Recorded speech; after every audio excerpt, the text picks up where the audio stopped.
Praise God. You know, I told you, I'm not afraid to take the offense when they think they put me on the defense. So see, I already knew. I got tired of them accusing me of you being required to get a white man's head and bring it in a sack in order to be a Hebrew. They've been asking me that question. Reporters have been asking me that question for years. That I understand. See, they got this from hypocrites. People who came from the world to me, didn't like what I was doing, went back and told white folks and news media and the FBI and reported that Yahweh ben Yahweh, you have to go through a ritual, and the only way you can become a Hebrew Israelite is you have to go out before you believe, know anything or whatever, and take a white man's head and bring it back to him in a sack to prove that you are worthy. So I said, I'm fitting to put this to rest. So they asked me in court this week, is it true that you have taught that your followers have to bring a white man's head in a sack? And they were waiting on me to say, that's ridiculous. They were waiting on me to say, pray over head. Show your proof. I mean, then they can keep on speculating and keep on asking. So when they asked me, I said, yes, I taught that. I'm not going to deny the truth of my teaching that. I said, you know what? I turned around and looked at the judge. I said, Judge, I said, you know, we had a big meeting.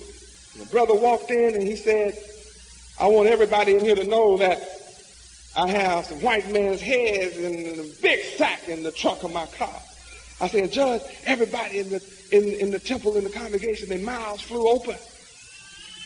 And you could see the fear hit their face, Judge. I said, and 5 brothers went out with him to the truck, and he brought this big sack in and put it up on the table. I said, and everybody's heart almost jumped out their chest, Judge.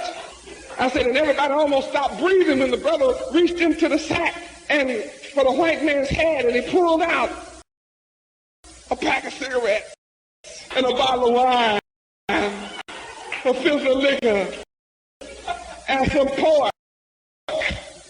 I said, see, I taught my disciples that the way to get the white man's head today, they're the heads of these corporations, and when you stop smoking, you stop killing yourself. When you stop drinking that liquor and taking that alcohol, you stop killing yourself, and you take money out of his pocket. That's the way to get his head today. I said, that's what I teach, Judge. And he said, he understood.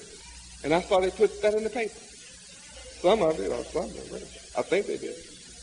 They even wrote down the head I took, you took, or whoever, R.J. Reynolds. I said, wow, I didn't even say that in court. I taught that from the beginning.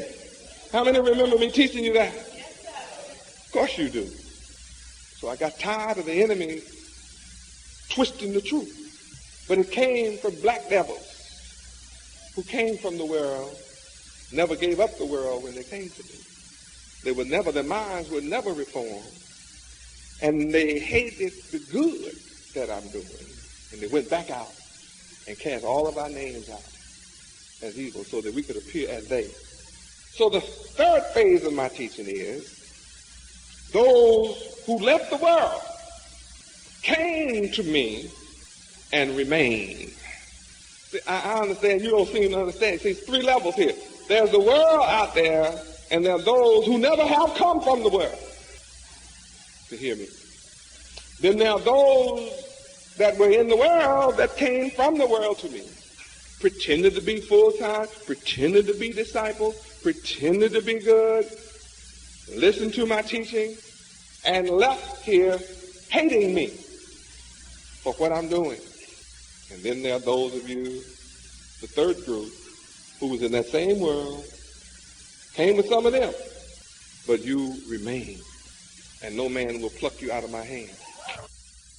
Now, we had a lot of swift runners. They came in here running swift, but they faded out, gave out a wind, no longer running the race. Of you whose chemistry is right, your genes and chromosomes love that which is good, and you have the spirit of endurance, and I understand that's who the race is going to be given to you that endure until the end of the wicked rulership.